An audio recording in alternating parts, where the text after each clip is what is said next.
What's happening, guys? Welcome back to Gate 7 International. This is Adi. I'm rolling solo today. We're here to talk, take a little bit of a reflection, as it says in the description. Got a few things to talk about, but before we get started, don't forget, those of you that are tuning in, to like and subscribe if you don't already. All of the engagements help us continue to grow the red and white community. So hit like and continue to support us and grow this community. Don't forget, you can also support us on Patreon as well. We do some fun outside interviews. We already did one with the former president of Huracan, where we picked up Santiago Esse, and we are going to have another interview for this month. We actually originally had an interview scheduled with Doran Leidner's agent, but for reasons that are obvious, for those of you that know, hopefully, what is going on in the world, that will have to be postponed due to the war that is now going on with Israel and in, of course, the area. $1 a month gets you access to our WhatsApp group where you get early access to data and other types of information. Shout out on live show and our socials as well. And then if you're in the expanded content tier, which is $5 a month, you get at least 2 extra episodes per month with early access to recorded videos like our scouting reports and other interviews. The extra episodes, like the interviews, are not usually standard to Olympiakos content. We don't want to gatekeep that. But check it out. Support us if you would like, and you can have access to all of that great content. Now, on the note of Doran Leidner's agent, whose interview we are getting postponed with for Patreon, I did want to say just a quick few words about what's going on in Israel. We do have a player on our club who has family there. We have audience members on this show that are also from Israel as well. We have audience members that are in bomb shelters. I have friends, colleagues with family that are in bomb shelters right now as well. So our thoughts and prayers go out to everybody. We hope all of the innocents, the civilians that are there, are safe. And we hope that there's a quick resolution to this, because you don't like to see, or at least you don't want to see what I've been seeing on social media the last couple days. It's the worst that humanity has to offer has been out there. So we just hope that everybody is safe, this gets resolved quickly, and that there's an end to the bloodshed. So we're keeping in touch with everybody that we know of that is in Israel to make sure everyone's staying safe. So we hope that everyone continues to do so, and we all come out of this on the other side. Moving forward, Olympiakos basketball had a really big win in its EuroLeague opener, beat Panathinaikos again. I will never not enjoy being the nightmare for Panathinaikos in any sport. I don't care whether it's basketball or football. It was a lovely game to watch. I'm not a huge basketball fan, as many of you already know, but this was fun. I mean, this was a great match of basketball. And as it got to the end of time into overtime, we just put the game away. And we were missing some important players, Brazdakis, Mustafa Fall. I'm pretty sure Shaq McKissick didn't play more than 4 or 5 minutes in this game. So this was an important game for Panathinaikos to win after the Super Cup loss. And they threw everything at us. And even without some very important pieces, we still took it to them. Incredible stuff. Fantastic to see the basketball team picking up where it left off last season. Really excited. Basketball is going to be, once again, an extremely fun team to watch this year. If you're not a basketball fan, I definitely encourage you to check it out and watch, because I'm not a basketball fan and I'm enjoying watching them. I enjoyed watching them last year. I'm enjoying watching them now. It's incredible stuff. Moving back to the subject of football. We didn't do a post match after the European match. We didn't do anything after the Bachka Topola disappointment in Serbia. So I wanted to take a moment and just say a few words about that. Because in the end, we had a continuation of what happened in the first game. We were the better team over the course of the 90 minutes. No question. We were the better team. We started off well. And I don't think the scoreline was fair to the performance. Unfortunately, stupid goals, stupid situations. Doi gets a red card. Whether or not you believe the red card was fair or not, that's a different discussion. I don't believe that it was the correct call. That's my opinion. But we're not here to focus on the referees. We're here to focus on our performances. And it is yet another situation where the offense is creating, we're making opportunities. Maybe we don't score all of them, but we outperformed our XG at least. So you can't ask much more than that. But we're giving up stupid goals again. Before the red card, Topola's total XG against us was zero point 0.6. In the end, it was 0.74 total. We conceded 2 goals on that. That's not a good look. That's not a good look. And there were a lot of questions primarily about the substitutions in the second half. The timing seemed pretty bad.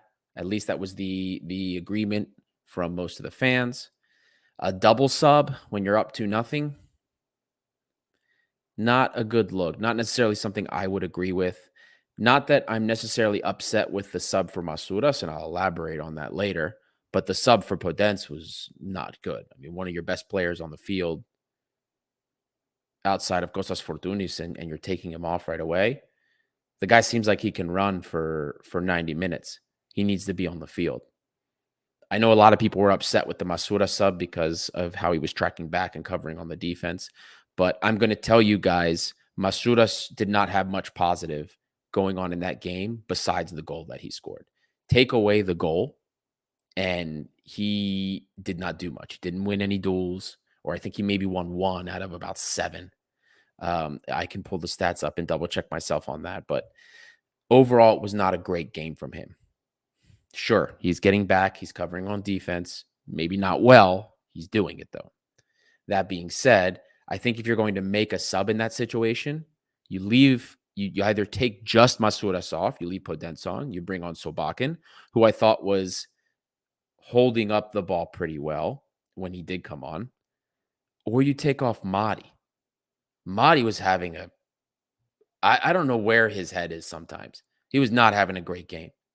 Invisible at times. You take him off earlier. You saw the impact Alexandropoulos had when he came on. I mean, Alexandropoulos' his effort level and better with the ball than I initially anticipated as well. And you bring him on instead. If Madi's not going to do the work he's supposed to be doing, take him off because he's not doing anything for you when he's playing like this. I don't know if I don't want to say it's that he doesn't care. There's something else going on. He's too talented to be playing as poor as he was, at least in that past game. And it's just unfortunate, Again, not to say that Mari's the reason that we lost. Once again, we had some center back issues. Retsos, very poor play from Retsos led to a goal. Then you have Ndoye and getting a red card. And here we go. It's our center backs again that are at fault for some of what's going on. And George got through here, brings up a great point. We literally have 2 match weeks off. Why would we try to rest Fortunis and Podence? That was a must-win match. I'm with you. 2 weeks off. You have a whole international break. Neither one of those players are playing for their national team. They'll have plenty of rest. Leave them on and get the win out of this game. Look, it's going on with this theme that Diego Martinez's in-game management is questionable. And it is. It has been. It has been. We've had some very questionable moves by him. We've seen some, especially in big games, against better opposition, against Ike and in Europa League. It's a little bit concerning. It is. It's concerning in that respect. It's not just the management. It's concerning about what's going on with our center backs. I mean, Retsos is Retsos. A lot of people, there's a lot of conversation about that he's not the best center back that maybe should be playing at Olympiakos. That is an argument that you can have. But regardless of what you have to say about him, he is still the best center back that we have on this club right now. He's the best center back option that we have. The problem is, who do we have to put next to him?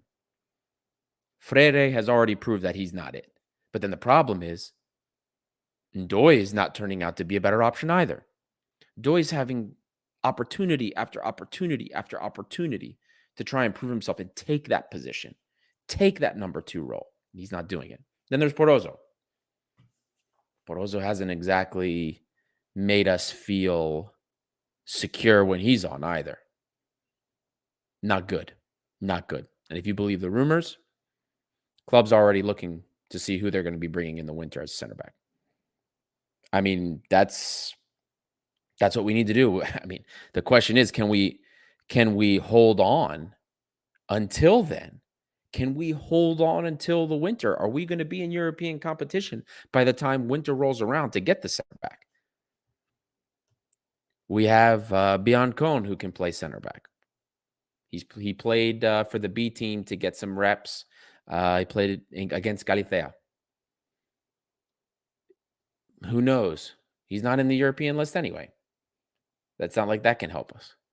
It's the situation is definitely not ideal. A couple more comments coming in here. George Cadilis. Every year it's always something. Midfield, we are stacked. Attack could be better, but we are happy. But the defense needed it. The club knew we needed a big tune-up. Signings were made, but not good enough. Well, look, I do agree with you on this. We know that this year was going to be tough. There were a lot of changes that needed to be made, and the budget was not there. We made the moves we made. We prioritized certain areas, which we've seen the benefits from, but the lack of proper depth at center back is a problem. We knew it was going to be. We said that we weren't happy with our moves at center back, and unfortunately, this is the case. You know, some individuals overvalued what Frede could offer, and it is what it is. It's unfortunate, but this is how it's shaken out. Now we have to figure out how we are going to adjust in the short term until we get to January. George Gatru, Pascalaki seemed extremely shaky from the start too. His long and short ball deliveries were awful. Not sure what caused him to be that way, to be honest. Yes, you know, I haven't yet rewatched the game. I usually watch the games at least twice. And I haven't yet rewatched the game again to really pay attention to how Pascalakis has been positioned. But I've been seeing that. I've been seeing a lot of people comment on Pascalakis and whether or not he's at fault for this. And early at an early glance, without really reviewing it, I'm inclined to agree with that. But I can't really comment on that further until I watch the game again and really pay attention to what he's doing. Because I'll be honest, I was paying more attention to what was or was not going on the field. That was really where my head was at with respect to how the game was going. Lakis Gavalas, the elephant is the 4-2-4 with Fortunis, Podence, plus the center forward, Masuras Biel. This has more holes and weakness than basketball's defense, than Panathinaikos basketball defense. Lakis Gavalas, it's always a treasure having your comments in. And I know, Laki, you and I have talked about this also on social media as well, discussing the relatively porous nature. And see, the funny thing is, and I have some data for you guys, some analysis. I don't necessarily think that the 4-2-4, as you call it, in itself is the problem. It is high risk. We knew that was going to be how Diego Martinez, especially in the high press, was going to act. We have the mobility for it. I look back at all the goals that we've conceded, and it's not a breakdown of the system that has seen us eat some of the goals that the majority of the goals that we've eaten. It is individual errors. And again, we're not talking about errors in, okay, this guy should have been here, but he was here instead. Oh, we were pushed too far forward, that's why he was here. It's stupid mistakes. Gifting the ball away to somebody, needlessly fouling somebody in a certain opportunity. In the case of Doi, overly aggressive commitment when going it. This is the stuff that has burned us, not system-related things. These are individual errors. And unfortunately, the majority of the individual errors that are being conceded are by our center backs. Not that there aren't other individuals that are at fault for certain things and certain goals, because some of our midfielders have been at fault for a couple of things as well. Pascalakis is at fault for a couple of things as well. But the majority can be placed back to the center backs. And I do plan on doing at some point during the international break a breakdown for each one of the goals to determine kind of like where the breakdowns were. So we really can assess like where are the vulnerabilities happening? Is this a system error or a player error? And we're going to get into that, but kind of wrapping up what's going on with the game. It's unfortunate that we dropped points to a team that we were clearly better than. And I'm not going to lie to you guys. I wish I could come onto this show and really be confident that I believe we're going to turn this around, win the next 4 games, and then maybe we make it on to the knockouts of the group stage or the knockouts of the Europa League. I apologize. But I'm going to be honest with you. I'm not super confident. The way things are right now with the group, we've got a point. Topola's got a point. West Ham. You have West Ham and Freiburg. Again, they're not out of reach, but we come back from this international break. We play Panathinaikos, and then we play West Ham. And the matches don't get easier after that. But those first 2 matches back, it's about as difficult as it can get with respect to what we can face in the league and what we have in our Europa League group. So the only way I will find confidence in our European campaign is if we come out of the break, we beat Panathinaikos, and then we get a result against West Ham, even if it's a draw. I'm not expecting, because in my initial predictions of the points for the group, I wasn't expecting points out of West Ham. 0-0. But if we can get a point, manage a point out of these fixtures where we didn't believe that we could get points, then I start to have a little bit more faith in the fact that we can make a comeback or get something out of this group. And George Kadilis is, instead of 6 points in the Europa League, we got 1. It's very frustrating because it's not just. It's a shame for certain players in the club as a whole to do the job up front, and that people are supposed to have your back let you down. Yeah, you're not wrong, man. You're not wrong. From Garci, we'll have a final against Topola in Piria for the 3rd spot, I'm pretty sure. George Mustakas, realistic goal is 3rd place.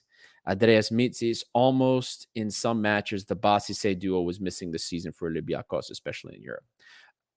Yeah, I don't think that's incorrect at all.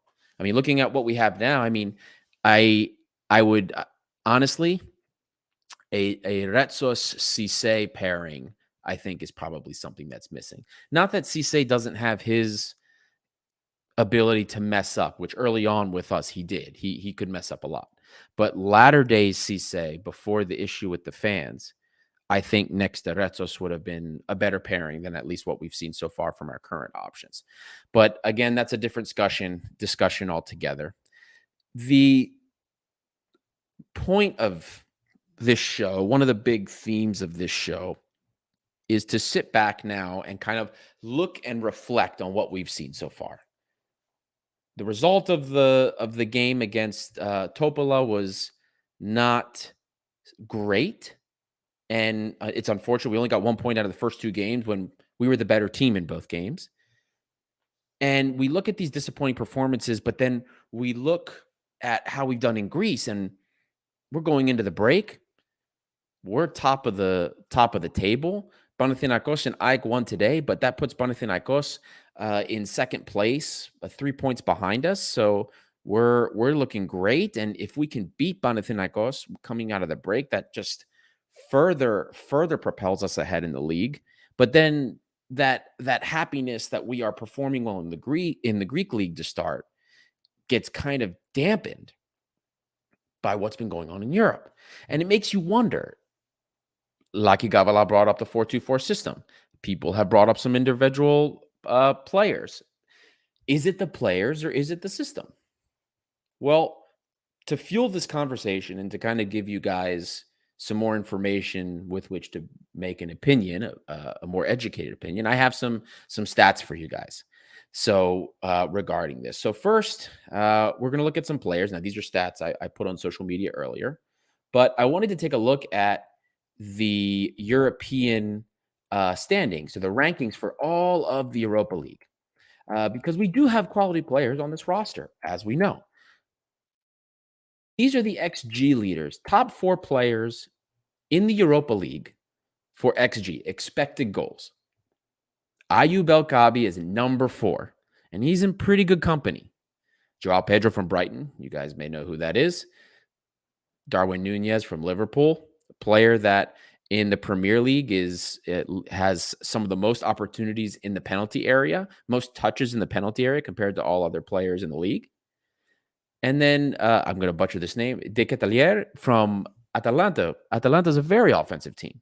They're right now, the way they're performing in Italy is a little bit more interesting, but they always have been an offensive team the last few years under Gasperini. So you look at the company that's being kept here. Ayoub El isn't just scoring because he's getting lucky. There's plenty of opportunities, and in many cases, some people think he should have even more goals. It's a very there. We have quality here, and El Kabi, at least early on, is performing quite well. I still am not saying he's El Arabi 2.0. I do not believe that. I do not believe he's as talented on the ball as a prime El Arabi was, but he's doing the job, pressing extremely well.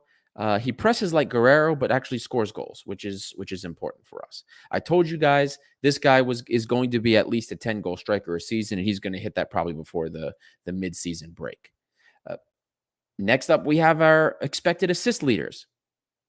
Kostas Fortounis, we've been singing his praises since the start of the season, leads the Europa League in expected assists, and this is for the group stage. It's one thing for him to do it in Greece. We kind of expect that, but to show that he's also a top creator in the Europa League compared to some of these other players, Wirtz for Bayer Leverkusen is not a joke of a player side. Ben Rama, a great player for West Ham. I used to have him in my FPL fantasy team a while back. And then Muro from Atalanta. I mean, these are great players that are known creators in the final third. And Fortounis is outperforming all of them. We have great quality. Daniel Podence, I don't have a chart to show him, but Daniel Podence is the best progressive attacker in Greece. He's got 7 goal contributions in 6 matches for us. I mean, he has transitioned seamlessly into this team. There is talent on this team. Santiago Eze has been an incredible defensive midfielder for us. 21 years old, coming in from Argentina. New country, new way of life, new culture, assimilating. That doesn't happen for us. A lot of these South Americans we bring in, we have a failure with that. It's something else. Well, there's talent here. There is definitely talent on this team. Now, we're going to take a small step back from the player stats, and I want to show you guys some individual stats here. Or sorry, not individual stats. We're gonna take a look at some team stats here. So this one might irritate you guys a little bit. We put this one on socials also. But right here, we have a look at expected goals allowed. And I'll remove this banner so that you guys can see this. I'll throw that back up one more time for you. Expected goals allowed. Least expected goals allowed in the Europa League. These are the top 10 teams that allow the least amount of goal scoring opportunities in terms of quality and quantity together in the Europa League. I'm going to put it up for you here one more time. Olympiakos is sitting at 8th. Panathinaikos is up there at 6th. But look, it's 2.24 XGA, and we've allowed 5 goals. We have underperformed our XGA, the 3rd worst in the Europa League. Only Sheriff Tiraspol and Servette have underperformed their XGA worse than we have. Now, what does this mean? Expected goals allowed. What does that mean? What is this term? So just like XG is a measure of probability of goals, and based on that probability in artificial value of the number of goals you should have based on the types of opportunities and situations you can get. XGA, expected goals allowed, is the reverse. It's how many goals you would expect a team to concede based on the types of goals that have been conceded in the past 5 years, and then adding all of those up. It's a just like this is. It's you get a number that's less than one, basically what percentage of times you would score, and all of those get added together. So we are expected in terms of our XGA have only been expected to concede about 2 goals, which means the quality of opportunities, because we haven't really conceded a lot of quantity, a lot of number of opportunities against us. Even the quality of opportunities against us has not been good, but yet we've conceded 5 goals. So when we go back to this question of whether or not it's the system or the players, the indication that our XGA is one of the top 10 fewest, we allow the least amount of opportunities, the least amount of quality opportunities, is an indicator that the system works. The opportunities that we are seeing against us, they're not great quality chances. We are minimizing that. In the Europa League, the average shot distance against us is over 18 meters, or about 18 meters, which is pretty high. That's pretty good. So that means that there's something else that's the problem. We know that the individual mistakes have cost us. We know we know that this team commits forward. It presses. It's not pressing as much. If you saw the data we posted the other day, obviously it doesn't press as much as it does in Greece, but we do press. But we have not bitten too much off of that in terms of the counters or the attacks our opponents have attacked against us in Europe, at least, as much as we would expect. So what is the problem? The problem then leads me to believe that it's the players, and this makes sense. Look at the goals we've conceded. Individual mistakes. Freire gifting the ball to somebody. Retsos gifting away a penalty. Individual mistakes. Does Diego Martinez coach that in training? He's not teaching somebody to give somebody else to give our opponent the ball. No. He's not doing it. This is lack of focus, lack of concentration, and nerves. So these are individual mistakes. Now, how do you fix that? That is, for us, the multi-million euro question. How do you fix that problem? If it is the players and if it is individual mistakes, how do you fix that problem? Garcia has a great comment here. Although we've done a rebuild, that does not mean the quality of the new players is much higher. So that's this is the first thing, that one of the first solutions you can do. If the issue is down to player quality, you bring in better quality players. Now, we can't really do that in the short term because we have to wait till the winter to do that. So then the question is, in the short term, how do you train against those mistakes? That's what Diego Martinez is going to have to figure out until we can bring better quality in the winter. Comment here from ASG7. Defenders, most goals are from personal mistakes. Retsos, Freire, Doi. We do not concede many chances, but we give so many goals because of our defenders. We took quality in front, but we did not take defenders. I could not have said that better myself, ASG7. And you're absolutely right. And this was the cost benefit that management had to do. This was the cost benefit that Cordon had to do. He could not get what he wanted. We had to settle for a lot of loan options with buyout, because we had FFP deadlines. It sucks. But this is why I've told you, Costas told you, we've all told you about that. This is going to be more than a one-season rebuild. With the budget restrictions we had, there was no way we could fix everything with proper quality in one season. Players have to be sold. A lot of dead weight had to be moved on.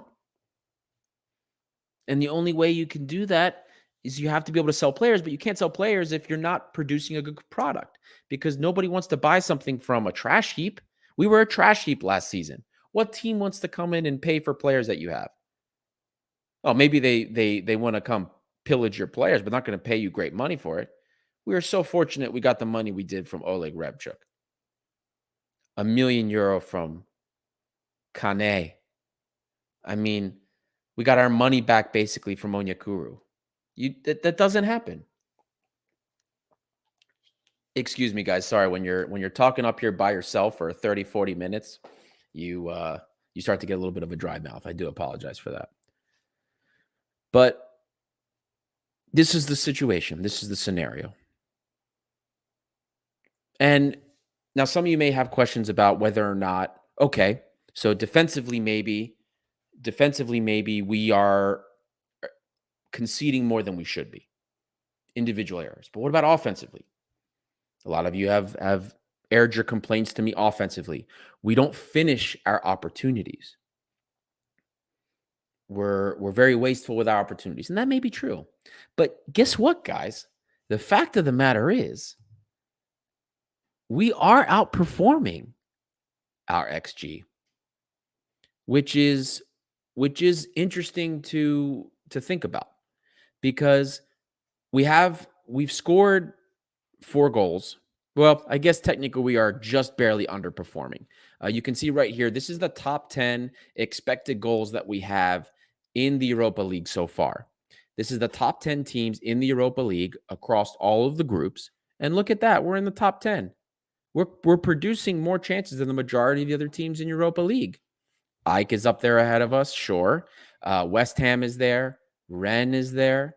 Freiburg is there. 3 of the 4 teams in our group are in the top 10 in terms of XG, in terms of opportunity and goal creation. So it's a very interesting thing to see here because a lot of you have been upset about us not putting away our opportunities, us not creating a lot of opportunities, but we're creating a lot of opportunities. And if we're measuring according to our XG, we can't really be super upset with what we're putting away. The offense is doing its job. We are creating opportunity, at least more than we have in the last couple of years against the same quality opposition. What we need to look at is how we can continue with our defense to at least not concede opportunities that we should not be conceding. If we can stick and perform close to our XG and are close to our expected goals allowed, we at least get second place out of this group. We have offenses that are competing in a similar manner as Freiburg, as West Ham. And Freiburg, that XG, don't forget, that includes their penalty. So in open play, we have a higher XG than they do. Better quality opportunities, better quantity of opportunities. It all goes for the same thing. So I hope that gave you guys a little bit more insight as to how the team is performing. And there's more stuff coming. I've got a lot more for you guys. I've got a lot more analysis that's going to be coming out on socials over the course of the next couple of days, especially now that Panathinaikos have finished the games that they had to make up. Everyone's on a level footing. We're going to have some rankings with the Greek League. Stuff that pisses off the other teams, points, expected points. I'm going to put out a chart of who's been awarded the most fouls, who's been awarded the most penalties. It's going to be great. I love it. Everybody starts crying when we put this stuff out. But we do all of this to kind of really give everybody an idea of what the situation really is and how we're performing and to help kind of focus everybody on really what the problems are. We see a game here, we get upset about one thing. We see a game here, we get upset about another thing. But looking at the data top down, we get a better idea of it's like, oh, okay, wait a minute. We've actually done pretty good here. This actually we suffer in. Different aspects of the game. It's why we do this. So look for that because we are going to do a lot more of that type of analysis, and more comments are coming in. So I'm going to touch on some of these um, comments from some of the audience members here. And guys, go ahead, drop your comments. If you have anything, any opinions, please share them. This show has always been by fans for fans. It's by the fans for the fans. So this is just as much your show as it is ours. Share your opinion. Let us know what you think. If you are not comfortable speaking in English, put it in Greek. It's fine. Everybody on this show speaks Greek. We have no problem conversing with you guys in that manner. Comment here. We'll start with going further back. I think this was the first one from Garci. We have two problems when it comes to bringing players. The first is that many are not interested, and the second is the economic issue. That's 100% correct. That is 100% correct. George Cadilis, if we had a Semedo in his prime, we would have so much more confidence and authority at the back. All I know is he wins mostly every header. Retsos does at times, but he doesn't have that same physique. Funny enough, Retsos has one of the highest aerial duel win rates in Europe, 75%. He actually, somebody had posted under one of the stat blocks that we did, Retsos had the most aerial duel wins in the Europa League. Now, I don't know if that accounts for qualifiers as well as group stage, because I don't know where that data set came from, but that was something that somebody had posted on social media. I am going to evaluate that when I have time later on, but that was a stat that somebody had posted. As far as Semedo, look, if you could get somebody that had Semedo's ability on the ball, his talent, that would be great. But I'm going to be honest with you. The only reason we got somebody like Semedo is because of his problems. Ruben Semedo has a lot of off-field issues. Don't forget, this guy was banned from Spain for half a decade. I mean, attempted kidnapping, and his off-field problems were something else entirely. But he was a talented guy. But we don't get players like that, of that caliber, unless there's something else wrong. That's just the nature of it. That's just how it is. But you're right. I mean, maybe if we had somebody that had the qualities of Semedo, this would be a different story. Yeah, you're 100% right. Unfortunately, Semedo isn't the answer, because Semedo has so much drama around him, and it's not worth it. Manos G7 checking in. What's up, buddy? Glad that you're here to join us. Lakis Gavalas, let me put it a different way. Freiburg and Topola would have been easily beaten by Panathinaikos, even though their individual quality is way inferior to ours. I could see Panathinaikos winning both games. Panathinaikos, they kind of have evolved a little bit more than what they were last season. They still have a pretty tight defense that they did last season, as you guys could see in the statistics that were posted. They are, once again, very efficient with the opportunities they have. They are creating only marginally more opportunities than they did last year, both in terms of quantity and quality. But they are, once again, extremely efficient.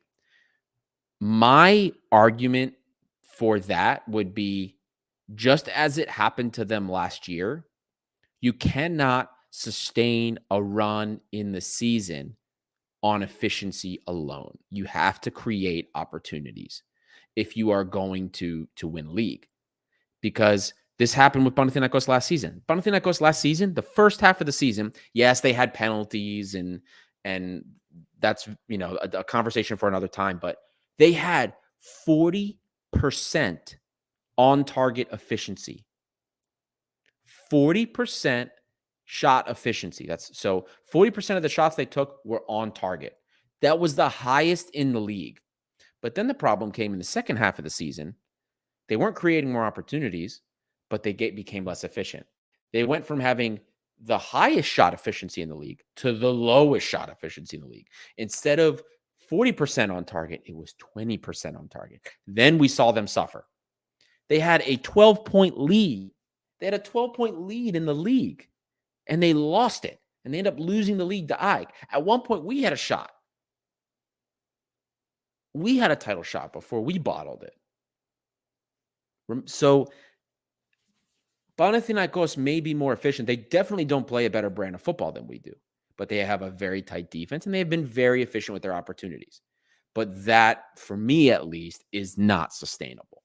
It wasn't sustainable last year, and unless they figure out how they're going to make more opportunities, you are going to find when they are with the second they start dropping in terms of their efficiency on goal, that's when they're going to have a lot of problems. But I do see what you're saying. And yes, you know what? I don't think that's a far stretch to say. And I also think that even Ike, I think Ike would have competed very well against Freiburg as well. This Freiburg team was not impressive. We were a much better team. But again, it's the individual mistakes that are haunting us. We have a great project that's being built here. We do. There are vulnerabilities. It's a shame. It really is. We have some great pieces in different aspects, but then, defensively, there are some very tough, very, very, very, very tough aspects. Yeah, it's just not a good situation, unfortunately. Now, there was a comment that I missed earlier about Ortega that I'm going to bring up now. I do apologize. George Yatru, can we talk about why Ortega is not being allowed to start bigger games over Kini? He has had an assist in each start that he has had. It should be a no-brainer at this point. Kini is a good backup. So again, Ortega hasn't been around that long. He was one of the last transfers to come in. He's only started twice. He only has 2 starts. And he has assists in both starts. It's a difficult case, right? Because we know that he trusts Kini, and we know Ortega's a very offensive back. You've seen it in the Greek league games he's played. He gets very far forward, which therein lies the risk of exposure. Kini is more experienced, and that's why Diego Martinez has trusted him so far. I am with you at this point. I would have rather seen Ortega play. I would have rather seen Ortega playing and helping us create more opportunities and helping us really, really, really, really, really, really push and keep them pinned in their half of the field, their third of the field, I should say. Now, could we have been more exposed than we would have been with Kini? Maybe, but Ortega's faster. Ortega's a little bit better with the ball, in my opinion. I'm fine. I would have been fine with that, but unfortunately, Diego Martinez is not comfortable enough yet to be starting Ortega in the big matches. But I think we will see that change, if not directly after the international break, then at least before winter. I do expect that Ortega will be the day in, day out starter for this club over Kini. Kini is only a rotation guy. He was brought in to be a rotation. He is playing more than I think any of us expected because he's supposed to be just a backup option. And he's exceeding the call of duty that he was brought here for. And that part's is on Martinez. But Kini is here as a rotation player. He was not brought in to be a starting left back. A couple more comments coming in.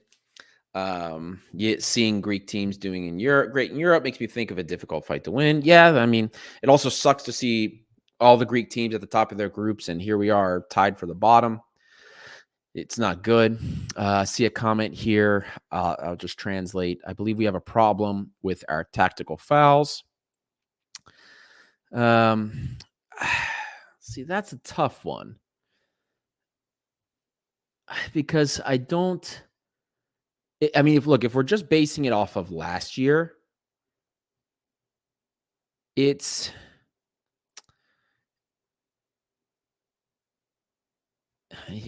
going on in the rest of the comment. I don't tactical fouls. See the if we're comparing to last year, and thank you, Yanni Didascalu for the comment.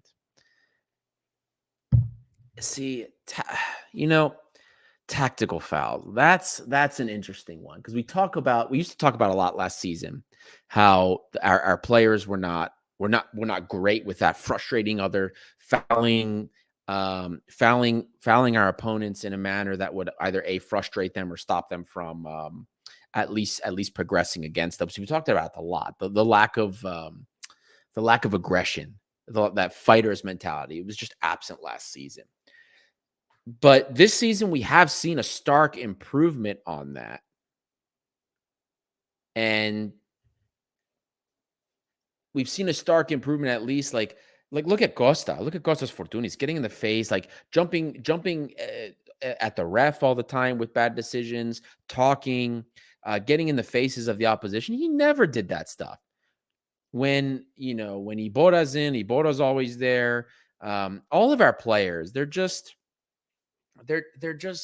they do more in that aspect of the game than they ever did last season. But I mean, I understand. I understand the comment.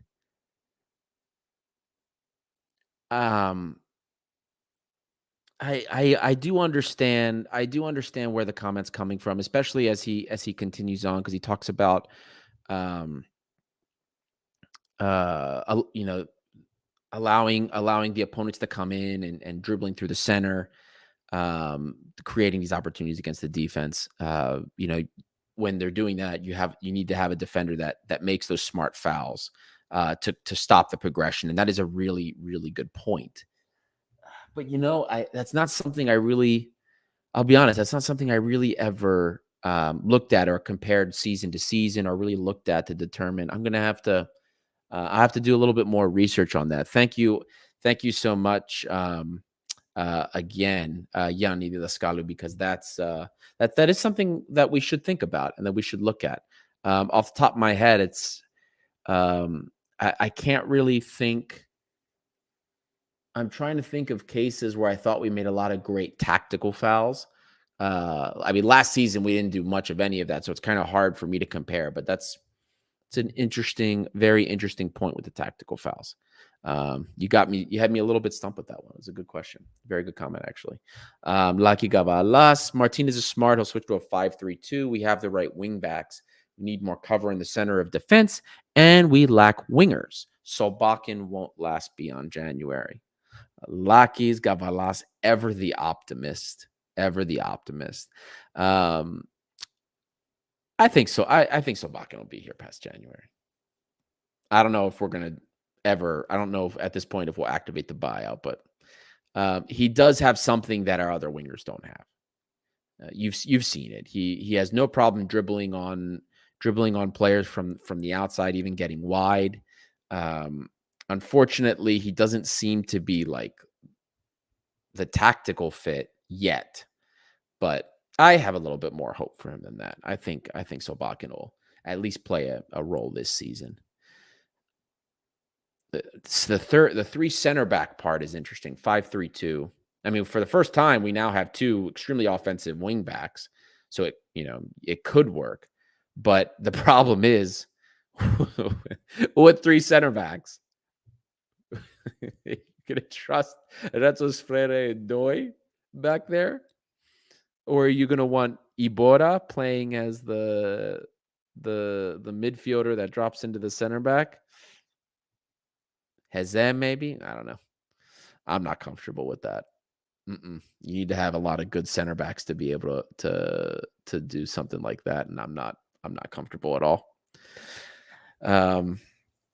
That's I don't know. I just can't see 5-3-2. Sorry. 4-3-3. Maybe shift away from the 4-2-3-1, 4-3-3, 4-4-2. I could see that. But there's no universe in which I could see us running a 5-3-2, even in Europe. Yeah, I just don't see that. From what we've seen so far, I just cannot see that happening. Just cannot see it happening. So anyway, boys and girls, we are about 50 minutes in, almost an hour in. Gonna get ready and start closing up soon. Don't forget, if you're in here, like and subscribe. Help us get the engagements, help us grow the channel. We are pushing for 4,000 subs on YouTube. We're over the halfway mark from 3,000 to 4,000. We're moving. Socials, we broke 6,000 on Instagram not too long ago. We're pushing 4,000 on Twitter. Facebook also, out of nowhere, has just started to get, we've seen a big uptick in the number of followers through Facebook. A couple of hundred people coming in just in the last couple of weeks. So that's nice to see as well. Help us continue to grow the community, because the bigger our voice gets, the more we can accomplish as a channel. The more we accomplish as a channel, the bigger the presence of Olympiakos gets. And that's really what this is about in the end. We want more people to find and love Olympiakos, not just Greeks, but anybody. Olympiakos is the best club in the world for us, and we want everybody else to see it. So help us continue to grow the community and help us continue to find more fans. Let's find more Marcials. Let's find more Peters, because this is how you grow. This is how you grow Olympiakos. Finding people that aren't Greek, but just love to see what they see at the club. They see something magical. They see the same magic that we have seen. And it's contagious, I promise you that. There's plenty of people that follow us have nothing to do with Greece or Olympiakos. But they saw something in the team at one point, and they wanted to continue to follow. There's a player they followed here, but they loved the atmosphere, so they followed the Olympiakos. So keep it up. Help us with the engagements. Help us spread the show. Don't forget about Patreon if you want to check out those extra interviews, enhanced analysis as well. It looks like the patrons kind of voted on the West Ham match, either the Panathinaikos game or the West Ham match they wanted enhanced analysis for. This is where I really jump in deep, go into statistics. I go into tactics. I discuss everything about the matches. So you can check that out. It's part of the expanded content tier. Merch is also coming too. Shameless plug. Merch is coming. We're working on that with our supplier now. There's going to be some fun stuff, and we're going to continue to get more fun things as well. So keep an eye out that we're going to have some great merch for you. Stickers. We've gotten a lot of questions about stickers. We will have stickers also. I don't know what you're going to do with the stickers. Put them on whatever signpost you want, whatever, tag whatever you need. I don't know. I'm not familiar with the sticker game in Europe. I've just heard about it. So we'll have all of that for you. Comment from George Kadilis again. Adi, before you go, give a shout out to the basketball team. George, we did that at the beginning of the show. Maybe you missed it, but yes, we are super excited. I'm super excited about the basketball team. I'm not even a basketball fan, but I love watching Olympiakos basketball. They have the fight. They have everything I wish we could just import into the football team. It's incredible stuff. So, guys, I'll give you about another minute or so. Drop a couple more comments if you have any more questions for me. If there's anything you want to know, don't forget to check our socials. A lot of great stats, a lot of great stuff coming your way.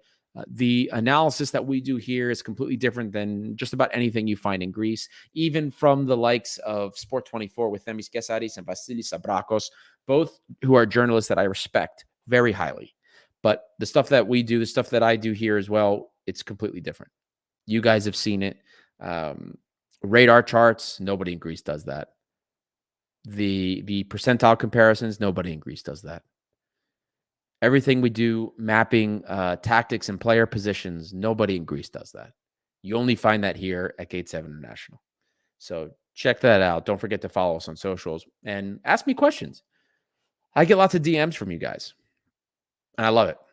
Any questions you have. I love engaging. I love answering. I have lots of chats with Lakis Gavalas here. He likes to seem like a pessimist, but he's a softie at heart. So, but anything you guys want to talk about, anything. You want to troll Lambro? No problem. I love trolling Lambro too.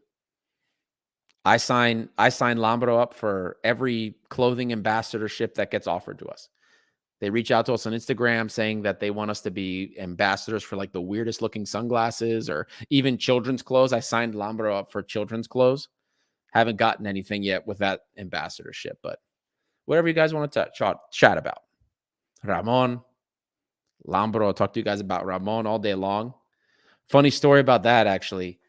At the Greek festival I was at a couple of weeks ago, kid that was maybe 16, 18 years old came up, said he watched the show, so that was really cool, and actually asked me about Lambro and Ramon. It was so funny. So the Ramon stuff is really catching on. It's hysterical. But seriously, either way, I'm always my DMs are always open for you guys. And if you have any suggestions about what you want to see too, I tell my patrons all the time. You guys want to see something to make the experience better for you? Let me know. That goes for you guys as well. If there's data, if there's something you want to see, a comparison, maybe something you have a question about, I have no problem studying it for you, checking it out, and then evaluating it, and then visualizing it in a way that we can explain it to everybody else. Or even if you have comments about what we already do, please, anything that helps us improve the show, we want to do it. So, well, almost an hour in. I haven't seen any more questions come in. Everyone's just kind of hanging out. Looks like we're all ready to go. I know it's late for you guys in Greece. We're got to be going past midnight now. So thank you guys for tuning in. Thank you all so much. The solo shows are always tiring, at least for me. I feel like I talk way too much. But this is Gate 7 International, by the fans, for the fans. Thank you all for tuning in. I know it's kind of like a random episode. There was no game today, no match. It's international break, so we get to watch the international team or the national team, the Ethniki Omada, disappoint us probably again. It's always a difficult thing to see, but it is what it is. And I thank you guys for hanging out with me. Thank you for everyone that made it this far, that has been engaging, that has been helping me keep the conversation going. I always appreciate that. But we'll check in. I mean, obviously, I will do some stuff maybe for the national team. Maybe we'll do a space. I don't know if we'll do a live show for the post-match for the national team. We don't get as much attention. We don't get as much engagement for that, but we'll see. I'm sure we're going to have something for you guys. We're always working on interviews. We have stuff going on with the club as well that we're working on, trying to get schedules to align so we can get those interviews. The Patreon interview, I'm working on that as well. There's a couple of options. Don't forget, in the future, we're going to be doing the interview with Doran Leidner's agent. That will be a Patreon interview. And we will be interviewing the vice president of Iraklis. So that's a really fun interview. That's also going to be happening on Patreon. So if you want to check those out, $1 a month gets you into the WhatsApp group. $5 a month gets you the expanded content tier. So, and early access to things like scouting reports and interviews. So, all right, guys, if you want to check that out, check it out. Any more questions, let me know. Otherwise, this is Gate 7 International, and we will see you all next time.